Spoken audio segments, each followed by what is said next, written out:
Dando continuidade ao nosso estudo sobre ética, vamos agora tecer uma breve apresentação e explicação das principais concepções que a filosofia desenvolveu ao longo da história sobre o tema. Como forma de introdução ao tema ética ou filosofia moral, peço que vocês leiam comigo as 3 sentenças sobre ética e moral a seguir. A primeira: toda cultura e cada sociedade institui uma moral válida para todos os seus membros. O que se deve compreender aqui? Basicamente, que a moral não é um fenômeno natural. Ela é um fenômeno cultural. Ela tem origem na cultura e desenvolve-se incessantemente nela. A segunda: culturas e sociedades fortemente hierarquizadas e com diferenças muito profundas de castas ou de classes podem até mesmo ter morais distintas para cada uma delas. Isso fica claro quando observamos sociedades tais como a hinduísta, que se refere ao país chamado Índia, em que há lá 4 castas bem definidas naquela sociedade, cada uma com sua moral definida. E o fenômeno que se observa ali é um embate político entre estas castas, onde aquelas que figuram como politicamente dominantes sempre procuram fazer prevalecer a sua própria moral sobre as demais. E ainda mais, procuram dar legitimidade à sua moral, à sua própria moral, atribuindo-a à origem divina ou natural. A terceira: a simples existência da moral não significa a presença explícita de uma ética. Esta pressupõe uma disciplina filosófica, uma reflexão que discute, problematiza e interpreta o significado dos valores morais, do caráter pessoal e dos costumes que neles se baseiam. Vamos lá. Se a moral é o fenômeno cultural composto, como já vimos, de senso moral e consciência moral, a ética, como filosofia moral, é, mais uma vez, a análise, a reflexão e a crítica desse fenômeno, que tem como fim a elaboração de um conjunto de alternativas possíveis de atitudes e condutas, acompanhado de um quadro explicativo sobre a relação de causa e efeito ou origem e consequência desse conjunto de alternativas. E a finalidade aí é desenvolver uma espécie de mapa em que as pessoas possam basear as suas atitudes e condutas. Ora, vendo o conjunto dessas 3 sentenças, o que nós podemos dizer dela? Que essas 3 sentenças, elas expressam, cada uma por sua vez, o esquema que correlaciona os conceitos de moral e ética, como vamos poder observar na ilustração a seguir. Então vemos que, em primeiro lugar, há uma relação óbvia entre a sociedade e as pessoas. Em geral, as sociedades, tal como dito na segunda sentença, são heterogêneas. Elas formam e são compostas de grupos que encarnam, cada um sistema próprio, moral e político. Esse sistema moral parte da esfera cultural, como já foi dito, e tende a funcionar como que imitando as relações e funções da natureza. É isso que se entende por naturalizar, quando uma relação ou função cultural, ao se tornar costumeira ou habitual, faz-se e quer se parecer como se fosse natural. Os gregos chamaram esses hábitos ou costumes de ethos. Verificar aqui a letra, essa letra aqui é a letra epsilon, então se pronuncia ethos. e o significado é costume. Aqui na outra ponta, nós temos as pessoas que procuram representar esses costumes, reproduzindo-os como um modelo a ser seguido, quando não, rejeitando-os parcial ou totalmente. E isso se chama caráter. Então, os gregos chamaram esse caráter de ethos, com a letra eta. Vejam que a pronúncia ela é muito parecida, elas são muito parecidas. Ethos aqui e ethos. A diferença entre as duas é exatamente a letra. Aqui é a letra epsilon e aqui é a letra eta. Esse caso aqui vai ser caráter e esse caso aqui vai ser costume. Ora, na correlação, eu quero chamar a atenção para vocês dessas setas aqui. A correlação ou interação entre essas duas forças, a da sociedade e a das pessoas, é que se dá o fenômeno da moral. Ora, quando se aplica a análise, a reflexão e a crítica próprios da atitude filosófica, a esses conjuntos de correlações, costume, caráter, vemos como se forma o que vamos chamar propriamente de ética ou filosofia moral. Compreendidos o conceito e a função da ética, vamos agora nos aprofundar um pouco mais sobre essa disciplina filosófica. Então, a pergunta que se impõe logo no início do estudo de qualquer disciplina é: por que surgiu a necessidade da ética ou filosofia moral? E a resposta é: a ética como disciplina filosófica ou moral nasce quando, primeiramente, os gregos passaram a indagar sobre o modo de existência, a origem e o valor dos costumes de uma determinada sociedade. São chamados os costumes sociais. O que se viu então? Que a sociedade era composta de vários grupos sociais, que cada grupo tinha o seu próprio modo de se conduzir, tinha um certo padrão de comportamento e que esse padrão tinha sido construído pelo hábito ou pelos costumes. Viu-se que ele não era natural, que ele tinha uma origem e um valor associados a eles, que estavam relacionados precisamente com as preferências e estrutura de poder consolidada de cada grupo social e, por extensão, da estrutura de poder da sociedade como um todo. Essa estrutura de poder criou, com o passar do tempo, as chamadas normas ou obrigações sociais, que demandavam para os indivíduos ou pessoas ou cidadãos um determinado tipo de resposta ou de atitude. Criou-se, juntamente com isso, um conjunto de prêmios e punições para o caso respectivo de obediência ou desobediência da obrigação social. Esse é o movimento que vai da sociedade para a pessoa. Ora, claro que o movimento de reação das pessoas não era sempre de aceitação das normas morais.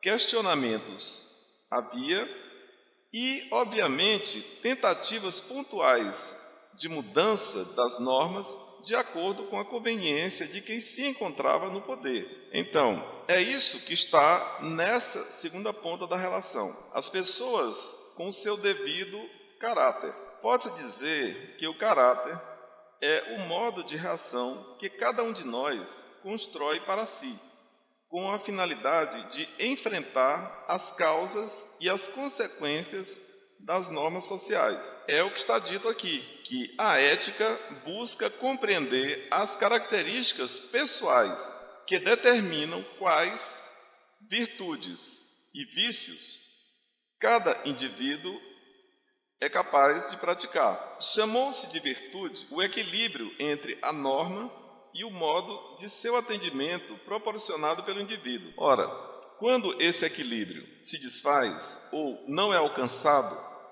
diz-se que é por vício, por alguma falta ou excesso de caráter da pessoa ou do indivíduo. Então, Quem começou a fazer a análise, a reflexão e a crítica dos costumes, bem como do caráter dos atenienses, foi exatamente o filósofo Sócrates. Pode-se dizer que Sócrates é o iniciador da construção do método empregado na disciplina ética. Do outro lado, nós vamos ter o Aristóteles. Em relação ao trabalho do Sócrates sobre a ética, podemos dizer que ele embaraçava os atenienses porque os forçava a indagar não apenas qual o sentido dos costumes estabelecidos, mas também quais as disposições de caráter que levavam alguém a respeitar ou não os valores da cidade e o porquê. A título de esclarecimento, nós podemos dizer o seguinte, que os costumes estabelecidos, eles são os valores éticos ou morais da coletividade, que são transmitidos de geração em geração, e que as disposições de caráter são as características pessoais, sentimentos, atitudes, condutas individuais. Ora, o método de Sócrates era muito simples. Ele perguntava à sociedade grega se os costumes estabelecidos correspondem à virtude, e perguntava aos cidadãos gregos se os seus comportamentos e atos são virtuosos. Ora, as devidas respostas a essas duas perguntas constituíam o conhecimento que iriam dar fundamento às consciências morais dos indivíduos, quanto às decisões e deliberações que deveriam ser conduzidas diante das várias situações dadas ao longo da vida, perante aos deveres e obrigações exigidos na e pela cidade.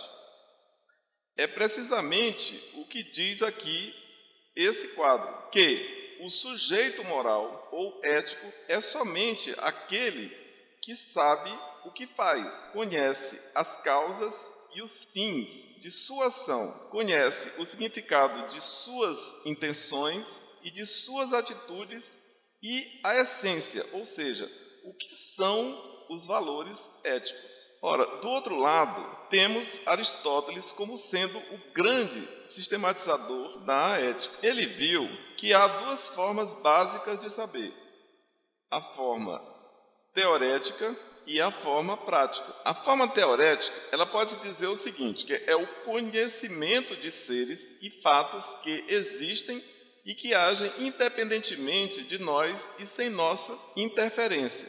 Ou seja, se referem às coisas ditas naturais ou àquilo que pertence ao campo das generalidades. E certamente esse não é o campo ou a forma de saber da ética. Resta nesse caso aqui a outra forma, que é o saber prático. E então, o saber prático é o conhecimento daquilo que só existe como consequência de nossa ação e, portanto, depende de nós, quer dizer, nós, seres humanos. Esse saber prático se divide, por sua vez, em outros dois, que é a técnica e a praxis. A técnica é a forma de saber prático em que o agente, a ação e a finalidade da ação são diferentes e estão separados. Temos aqui um exemplo. Um carpinteiro, ao fazer uma mesa, realiza uma ação técnica, mas ele próprio não é essa ação, nem é a mesa produzida por ele. Do outro lado, nós vamos ver aqui a palavra praxis, que é a outra forma de saber prático. Diferente da técnica, a praxis é o saber prático em que o agente, a ação e a finalidade da ação são inseparáveis, ou seja, os três são o mesmo. E o exemplo que se dá aí é o seguinte, é que dizer a verdade é uma virtude do agente, é inseparável de sua fala verdadeira e de sua finalidade, que é proferir uma verdade. Eu quero que vocês observem que entre as duas formas de saber prático, aquela que se mostra como a referência ideal é precisamente a praxis, porque ela implica a total responsabilidade do agente sobre a sua ação. Isso significa que mesmo a técnica como prática tende a se aproximar da praxis. Por exemplo, quando as empresas que vendem objetos tecnológicos como televisores, por exemplo, dão um prazo de garantia em que, caso aconteça algum defeito ou esse defeito seja detectado em um prazo específico de meses ou anos, haverá a troca do produto ou o ressarcimento do valor pago. Fica claro que a técnica aí está se aproximando da responsabilidade exigida na praxis. E, finalmente, nós vemos aqui, quando Aristóteles diz isso aqui, ó. Assim, a técnica e a praxis são distinguidas uma da outra em razão da relação do agente com a ação e a finalidade da ação. A ética e a política são os saberes da praxis. Continuando a explicar a sistematização da ética operada por Aristóteles, temos de recordar algo que já foi falado na aula sobre a existência ética. Lá vimos que há o campo dos acontecimentos necessários e o dos acontecimentos possíveis. Os acontecimentos necessários, eles pertencem ao que chamamos de natureza. Esse é o campo específico das formas da ciência, chamadas de ciências da natureza, tais como física, química, biologia. Nesse caso, os acontecimentos possíveis pertencem ao que denominamos de cultura. Então, o campo de possibilidades das ações éticas são, basicamente, aquilo que compõe o que já vimos e explicamos como sendo o senso moral, aquele mapa de alternativas possíveis que já explicamos anteriormente. Aristóteles vai dizer que cabe à pessoa humana, com a sua consciência, dar uma resposta ao senso moral de modo constante e contínuo. E nesse caso, a consciência moral terá que harmonizar 3 instâncias que servirão de referência para a consciência moral. São elas: o bem, as virtudes e as obrigações. Então, o bem. Então, vamos explicar primeiro o bem. O bem é a finalidade de tudo o que fazemos. Ele é inescapável de funcionar como a referência final de tudo o que fazemos. Já as obrigações é o que emana da sociedade, é o que vem da sociedade, como exigência do que ela impõe, quer dizer, do que a sociedade impõe como sendo o bem alternativo, que deve ser feito diante de uma situação dada. E por último, as virtudes. Elas são as tentativas sucessivas que o sujeito moral terá que realizar para harmonizar ou dar uma solução às questões advindas da relação entre o bem e entre as obrigações. Reparem que bem, nesse caso, ele será a referência para a obediência ou não da obrigação moral. Nem sempre o bem para a sociedade consta como sendo o bem para o indivíduo. A virtude, nesse caso, será essa capacidade, que o indivíduo tem para conciliar a ação possível entre aquilo que a sociedade entende como bem e o que ele próprio indivíduo entende como sendo o bem. Se ele conseguir, então o seu ato será virtuoso. Se não, seja por excesso ou por falta, será considerado como vício.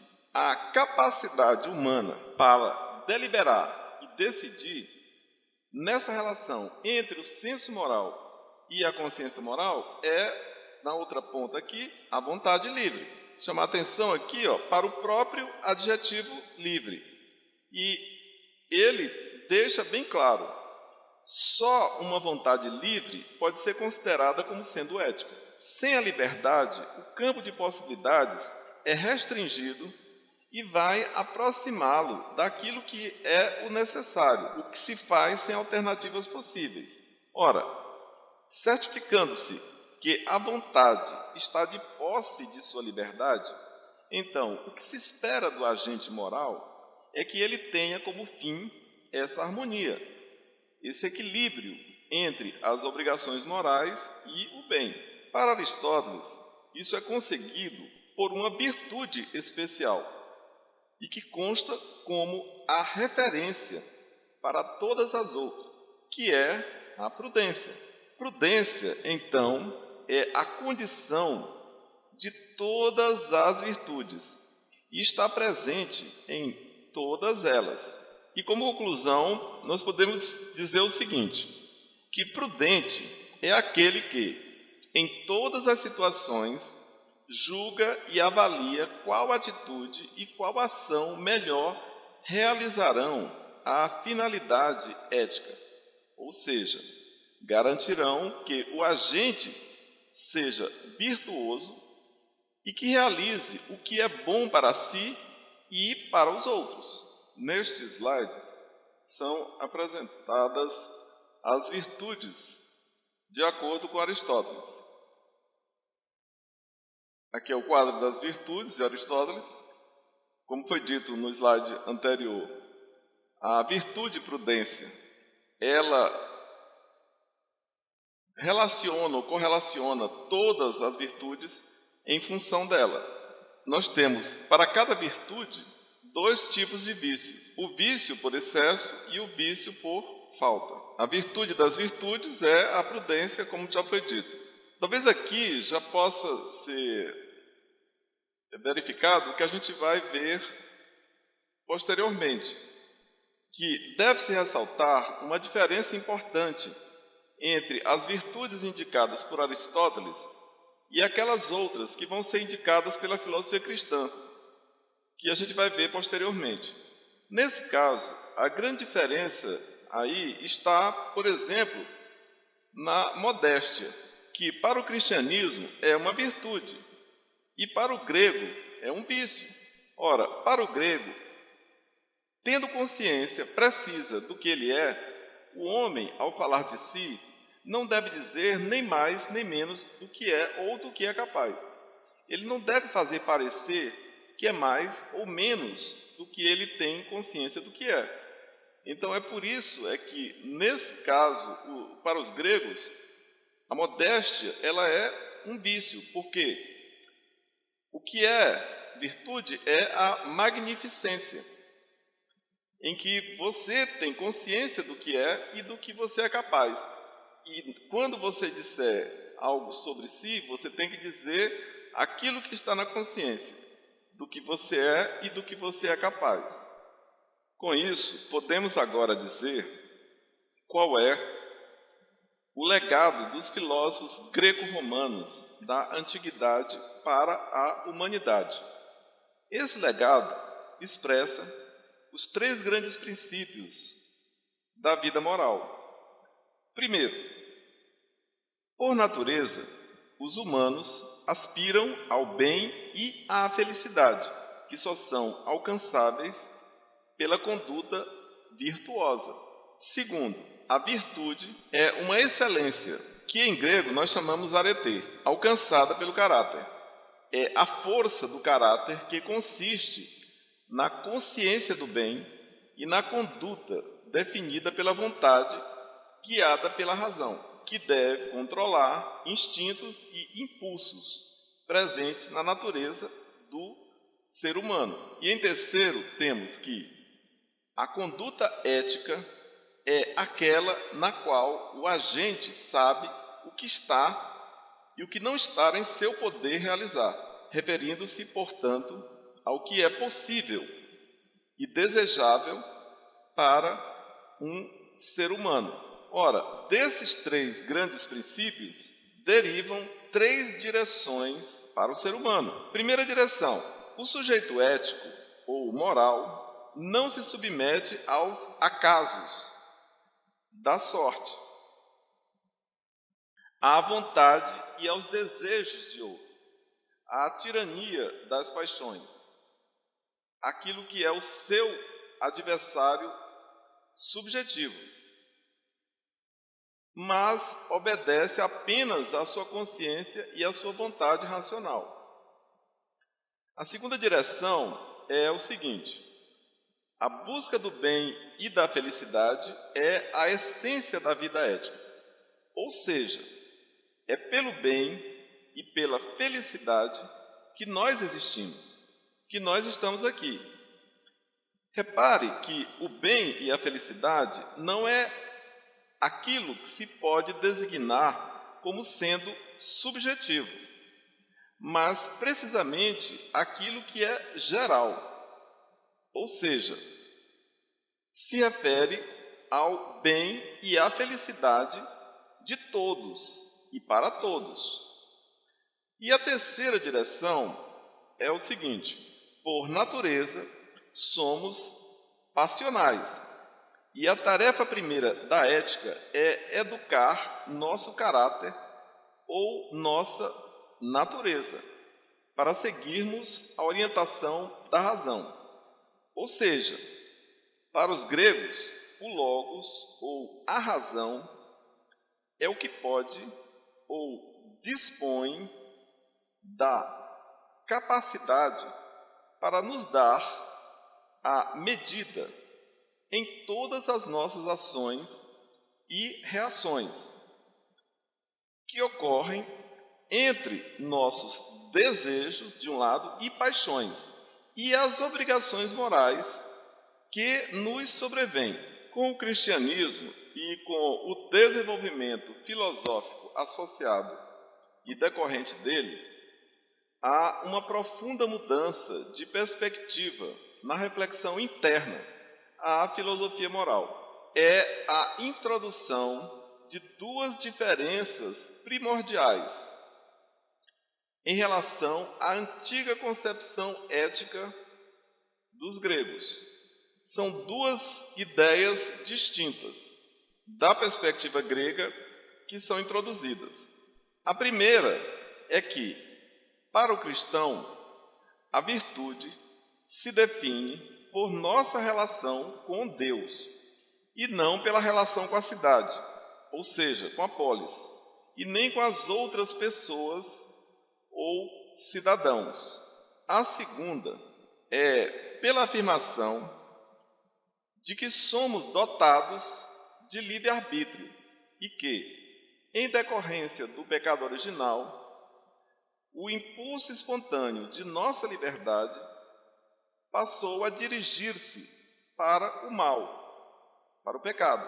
Por essa primeira ideia, a referência do agente moral não é mais um ser imanente, como a cidade, ou um ser correlato, como são as outras pessoas, mas agora é um ser transcendente e infinito, ou seja, Deus. Deus é o único mediador entre cada indivíduo e os demais. Não é mais a cidade ou o Estado. E pela segunda ideia, o pecado original impregnou a natureza humana com o mal. Nossa liberdade passa a ter uma inclinação para o mal, por causa do pecado. O pecado original inibiu a capacidade humana de realizar o bem e as virtudes, única e exclusivamente através da vontade humana. Reparem que, antes, para o grego Aristóteles, a principal virtude orientadora de todas as outras era a prudência, como nós já dissemos, a qual podemos dizer que é da responsabilidade exclusiva da pessoa. Com a mudança de perspectiva do cristianismo, as principais virtudes que vão servir de condição para todas as outras passam a ser agora essas três aqui: a fé, a esperança e a caridade. No caso, a fé e a caridade, elas são virtudes privadas, não são virtudes públicas.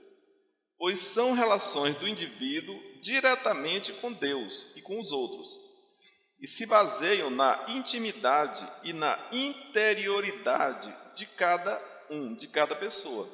Ou seja, as obrigações morais do sujeito para com a cidade ou as outras pessoas está em função da relação com Deus. É essa obrigação de ter de responder a Deus que a doutrina cristã chamará de dever. Por outro lado, diferentemente dos filósofos antigos, o cristianismo considera, como já foi dito, que a própria vontade está pervertida pelo pecado, sendo preciso auxílio divino para nos tornarmos morais. Esse auxílio, ele é trazido pela lei divina revelada, pela revelação. E dentro dessa perspectiva está a ideia de que Deus, sendo onipotente, onipresente e onisciente, tem o poder de perscrutar a alma humana e identificar a sua intenção, independentemente de a ação ter sido praticada ou não. Veja bem, independentemente de a ação ter sido praticada ou não. Para os cristãos, o pecado ele já está na intenção, independente de ter sido praticado de fato ou não. Dessa forma, a virtude passa a ser a obrigação de cumprir o que é ordenado pela lei divina. E o que cabe aos humanos é, antes de tudo, reconhecer a vontade, a lei de Deus, para, em seguida, dar-lhe cumprimento por atos de dever. Por outro lado, pela ideia de intenção, a vontade e a lei divinas não estão no exterior, mas inscritas no coração dos seres humanos. O dever se refere às intenções invisíveis, que passam a ser julgadas eticamente. E, diante disso, podemos agora ver o legado do cristianismo para a filosofia moral. Vale dizer que o cristianismo estabelece a distinção entre 3 formas de conduta. Primeiro, a conduta moral ou ética. É bom dar um exemplo. O que é a conduta moral ou ética? É aquela conduta que é conforme a lei divina. Segundo, a conduta imoral ou antiética, que nesse caso é aquela conduta que não é conforme a lei divina. E o terceiro é a conduta que é indiferente à moral. Por exemplo, são aquelas condutas possíveis que não estão autorizadas ou proibidas pela lei divina. Percebam que, em relação a esta terceira, não se pode descartar a intenção. Isso significa que, mesmo que não haja autorização ou proibição na conduta, ainda haverá julgamento em relação à intenção da conduta. Finalmente, a ideia cristã de dever, ela cria um novo problema ético para a filosofia. E ele encontra-se exatamente na pergunta: se a ética exige um sujeito autônomo, a ideia de dever não introduziria uma chamada heteronomia? Veja que nomia significa normas e hetero significa outros ou vários. Então, ele quer dizer o seguinte, que a ideia de dever não introduziria uma norma que não é mais interna ao sujeito, mas que vem de outro. Quer dizer, o domínio de nossa vontade e de nossa consciência não será tomado por um poder estranho a nós. E aí vem a conclusão.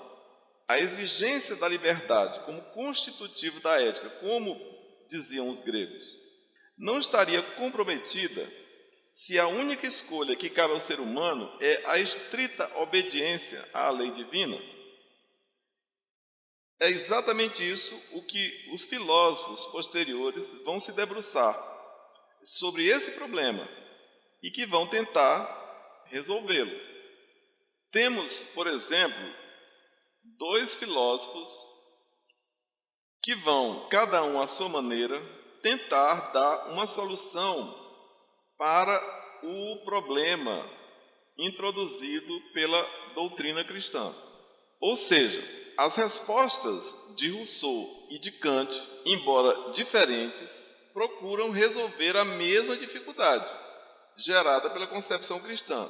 Qual dificuldade? Explicar por que o dever e a liberdade da consciência moral são inseparáveis e compatíveis. O pressuposto de Rousseau é que, apesar do pecado original, nós conservamos em nosso coração vestígios da bondade original. Nós nascemos puros e bons, dotados de generosidade e de benevolência. Nossa bondade natural foi pervertida pela sociedade, quando esta criou a propriedade privada e os interesses privados.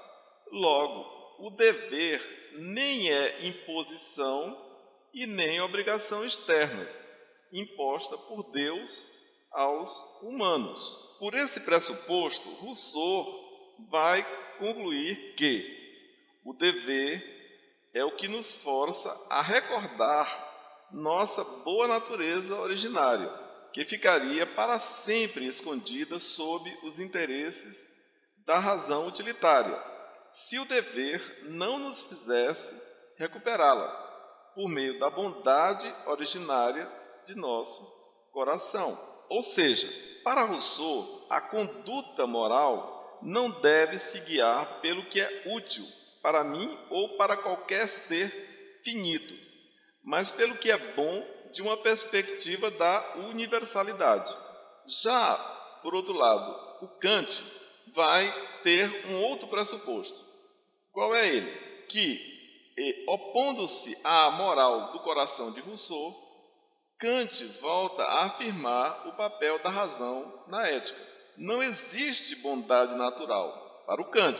Então, por natureza, diz Kant, somos egoístas, ambiciosos, destrutivos, agressivos, cruéis, ávidos de prazeres que nunca nos saciam, pelos quais matamos, mentimos, roubamos. É justamente por isso que, como diz Kant, nós precisamos do dever. Nesse caso, ele é trazido pela razão pura prática que é inata em nós, para nos tornar seres morais. Ou seja, para Kant, a razão humana dispõe da capacidade inata para, por seus próprios meios, encontrar o equilíbrio ou a harmonia entre a lei divina, o senso moral e a consciência moral. Nesse caso, a solução de ambos os filósofos, tanto o Rousseau como o Kant, consiste em considerar o dever como algo que nasce em nosso interior, proposto pelo coração, no caso de Rousseau, ou pela razão, no caso de Kant, desfazendo assim a impressão de que ele nos seria imposto por uma vontade externa. Com isso, os dois filósofos entendem que resolveram o problema criado pelo cristianismo quando se colocava uma oposição entre a liberdade do indivíduo e a lei de Deus. Vamos ver agora a ética de Spinoza. O pressuposto de Spinoza é que, abre aspas, nós somos seres naturalmente afetivos, isto é, nosso corpo ininterruptamente afeta e é afetado por outros, tanto no sentido da conservação como no sentido da regeneração. E, ao contrário, também do sentido do enfraquecimento ou do sentido da destruição. Como consequência disso, de modo natural, essas afecções corporais se exprimem em nossa alma na forma de afetos ou paixões. O afeto é constitutivo de nosso corpo e de nossa alma. Vamos compreender bem aqui. Afeto é uma mudança produzida em nossa alma ou em nosso corpo ou em ambos. Esses afetos ou nos enfraquecem ou nos fortalecem. Se eles nos fortalecem, devem ser considerados bons e devem ser estimulados a se repetir. Se nos enfraquecem, devem ser considerados maus e devem ser deixados de lado e abandonados. Ora, 3 são as afecções ou paixões originais ou primitivas. A primeira é a tristeza. E vamos compreender aqui, a tristeza parte da tomada de consciência para aquilo que tem a propensão para realizar a decomposição do corpo. Isso quer dizer que toda vez que nós sentimos que o nosso corpo traz uma tendência para a decomposição, nós sentimos tristeza.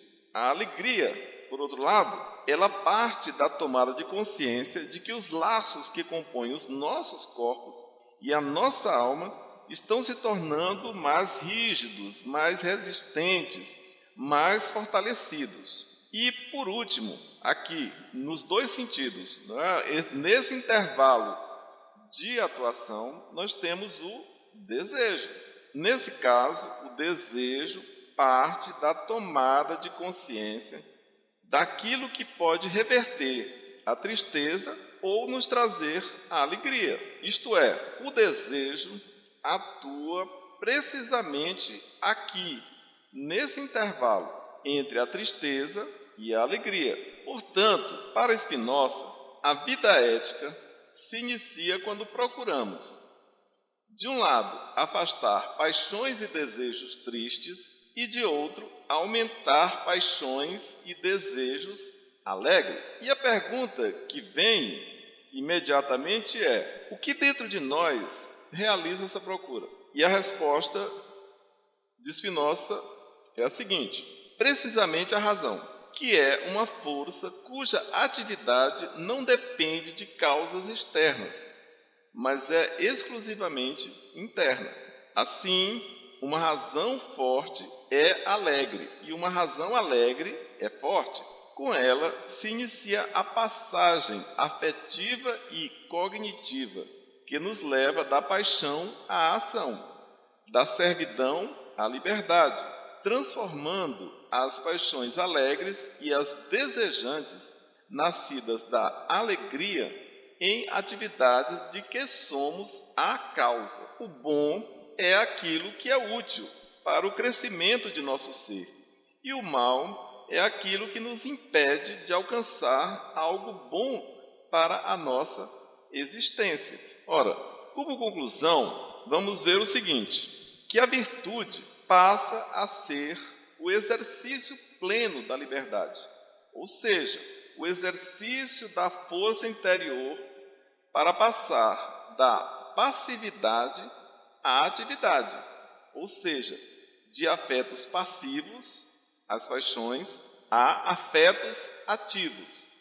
as ações éticas, ou seja, a virtude é ação. Por outro lado, o vício passa a ser a recusa, pelo próprio indivíduo, do exercício pleno da liberdade humana, e dessa forma é que nós entramos no modo de servidão. E isso ocorre quando as paixões determinam nossa vida e vivemos sob o poder externo das coisas, que nos arrastam para onde querem. Falaremos agora da batalha teórica entre 2 concepções da filosofia moral. A batalha entre a concepção intelectualista e a concepção voluntarista. Porém, ainda que elas tenham divergências, elas não deixam de compartilhar pontos comuns. Por exemplo, elas não deixam de compor o chamado racionalismo ético, por atribuir à razão humana o lugar central da vida ética. Ou seja, ambas concordam quanto à ideia de que, por natureza, somos seres passionais, cheios de apetites, impulsos e desejos cegos, desenfreados e desmedidos, cabendo à razão, e aí é onde eles estão juntos, seja como inteligência, no intelectualismo, seja como vontade, no voluntarismo, estabelecer limites e controles para paixões e desejos. Porém, essas duas concepções, elas vão divergir em alguns pontos que são essenciais. Para a concepção intelectualista, a vida ética ou virtuosa depende do conhecimento, pois é somente por ignorância que fazemos o mal e nos deixamos arrastar por impulsos e paixões contrários à virtude e ao bem.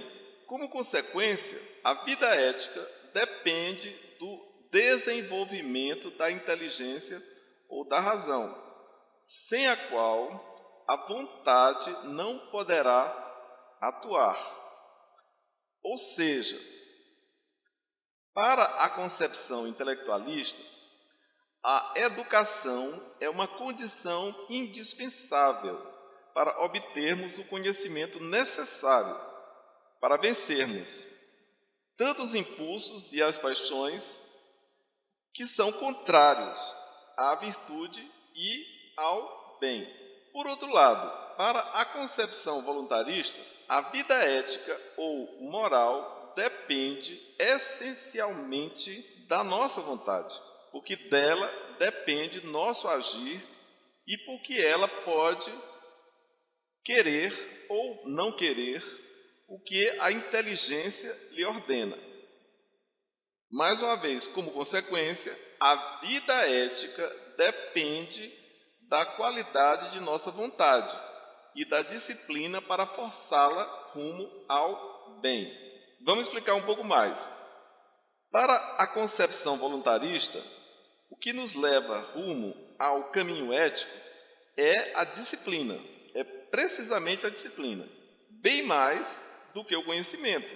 A conduta ética deve se tornar uma espécie de hábito, algo que seja leve, que se faz sem desperdício de energia ou que faz sem sofrimento.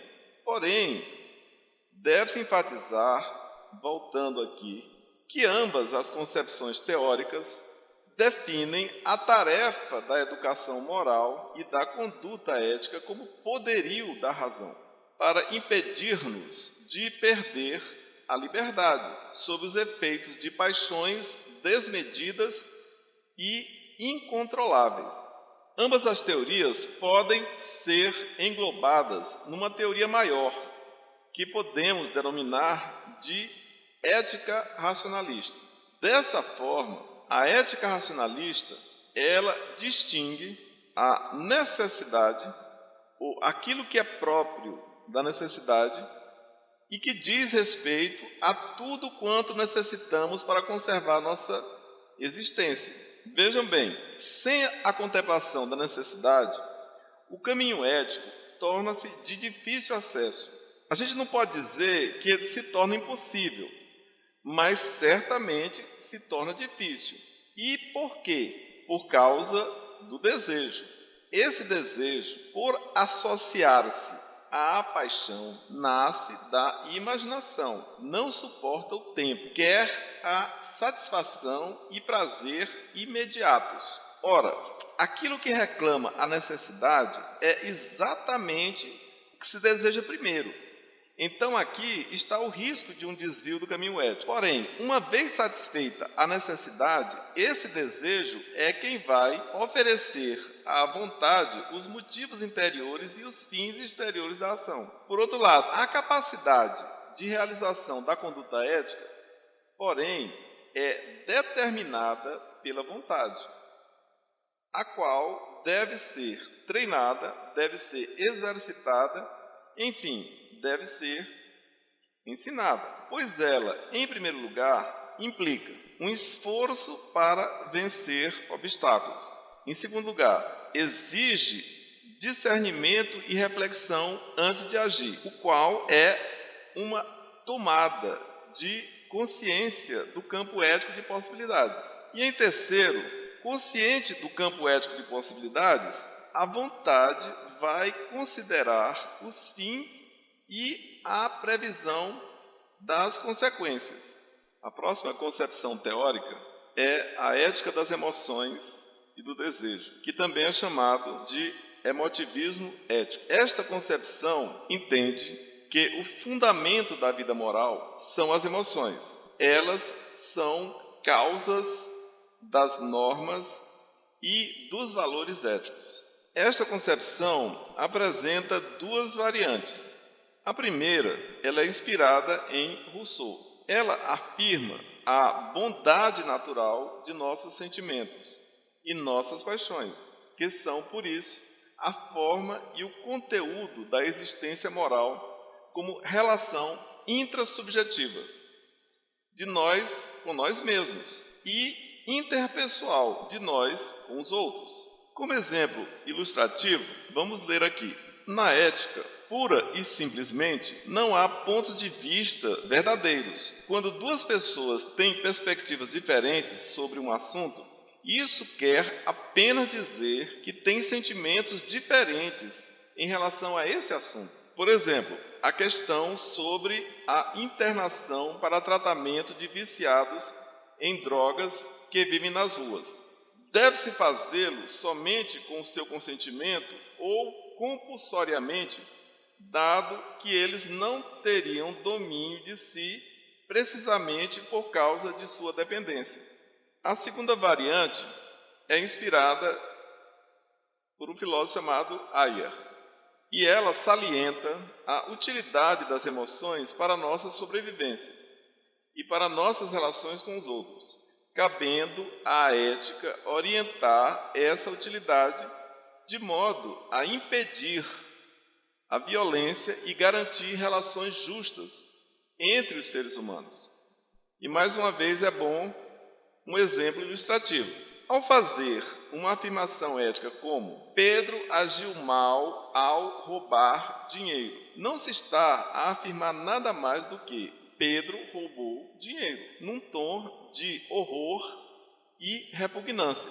No entanto, como o tom não acrescenta nada ao significado da frase, serve apenas para tornar aparente os sentimentos de quem a pronuncia. Ou seja, esta variante, ela tem como importante que se dê clareza e precisão às nossas emoções, a fim de ressaltar o seu sentido ético.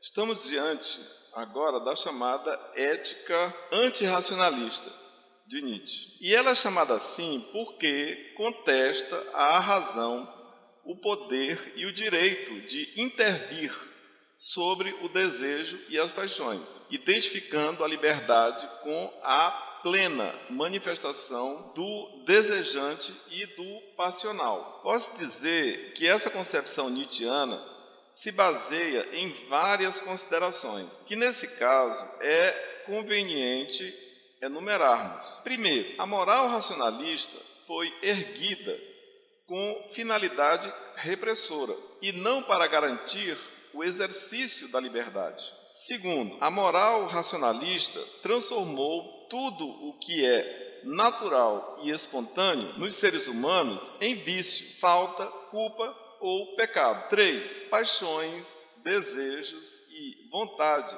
referem-se à vida e à expansão de nossa força vital, sendo uma invenção da moral racionalista. 4. A moral racionalista foi inventada pelos fracos ou ressentidos para controlar e dominar os fortes, cujos desejos, paixões e vontade afirmam a vida mesmo na crueldade e na agressividade. 5. Para disciplinar e dobrar a vontade dos fortes, a moral racionalista inventada pelos fracos ou ressentidos, transformou a transgressão em falta, culpa e castigo. 6. A força vital se manifesta como saúde do corpo e da alma, como força da imaginação criadora. 7. A moral dos ressentidos, baseada no medo e no ódio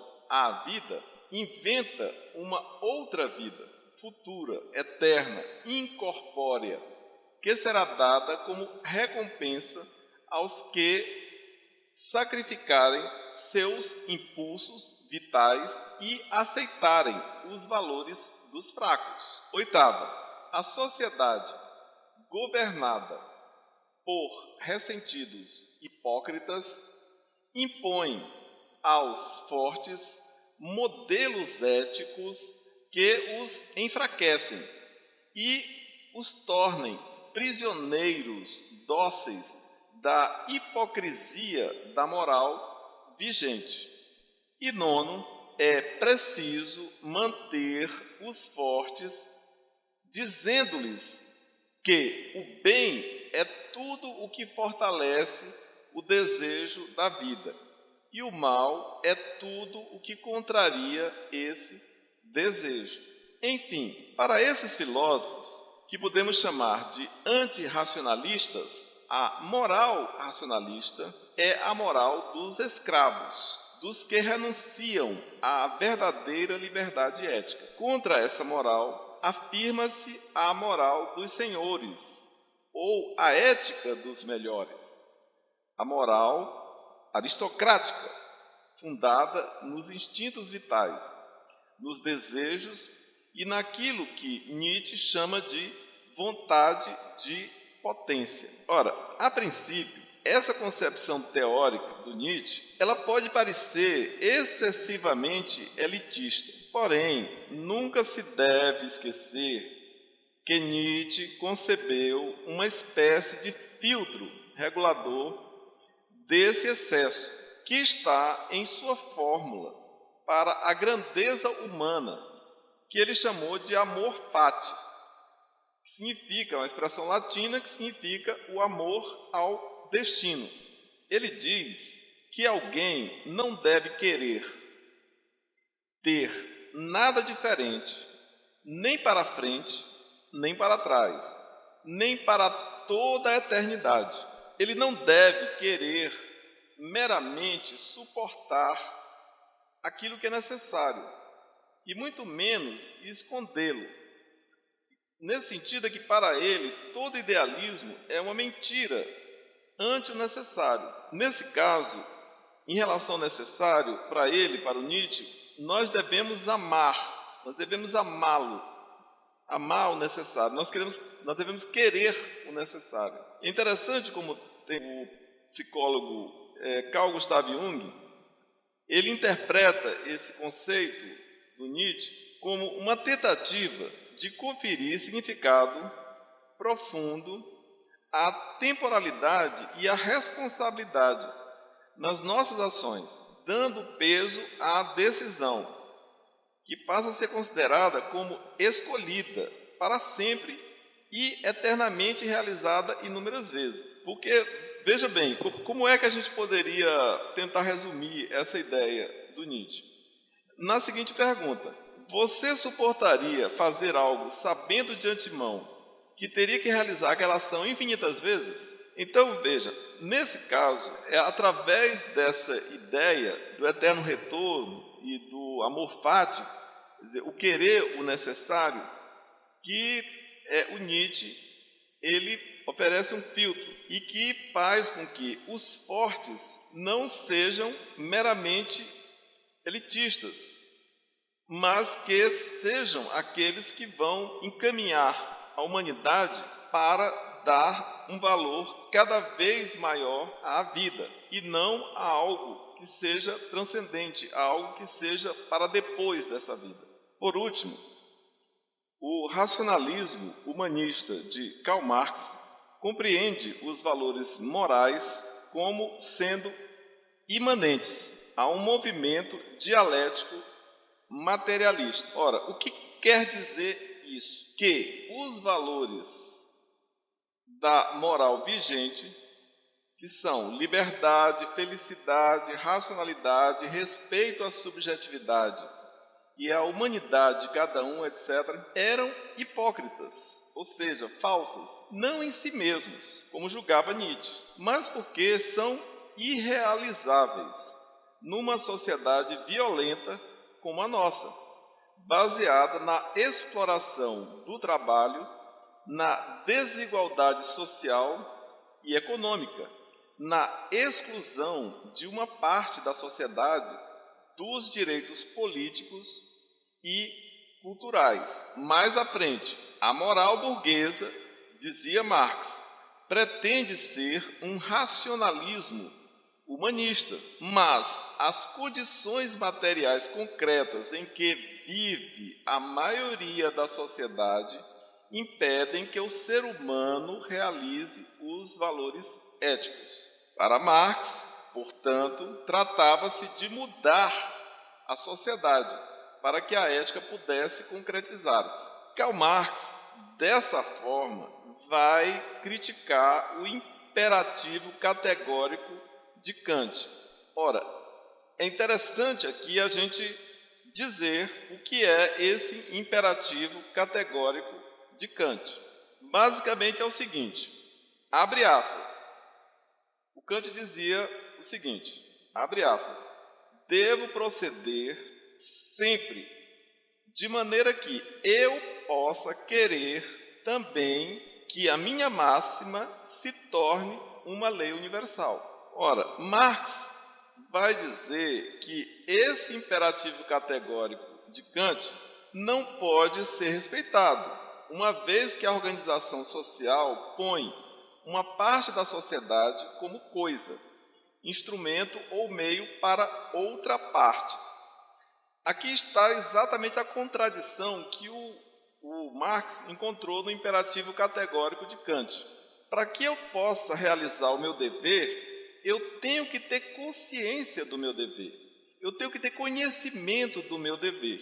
Ora, se essa parte da sociedade, que são os trabalhadores assalariados, ou chamado também de proletário, eles são levados a se tornar ou ser reconhecidos socialmente como coisa, como instrumento ou meio para uma outra parte, que é exatamente a burguesia, ou aqueles que são os detentores dos meios de produção, como é que se pode exigir que essa pessoa que não tem consciência ou conhecimento, ou que não é dado a ela ter conhecimento ou ter consciência, realizar o dever? Desse modo, a gente pode dizer o seguinte, que para o Karl Marx não se pode falar de dimensão ética para uma pessoa que é ignorante e que é alienada. Quer dizer, o que é alienada? É aquela pessoa que vive não segundo o seu interesse, mas segundo o interesse que é do outro. Então ele diz que grande parte do proletariado vive não segundo o interesse dele, mas segundo o interesse do burguês ou da burguesia. E isso impede que ele realize o dever dele como proletário, como trabalhador assalariado. Ele, nesse caso, passa a fazer algo que é próprio, ou que seria do ideal do burguês ou da burguesia, e não daquilo que seria o ideal dele. Então, com isso, a gente conclui essa panorâmica sobre as várias concepções da ética ou da filosofia moral.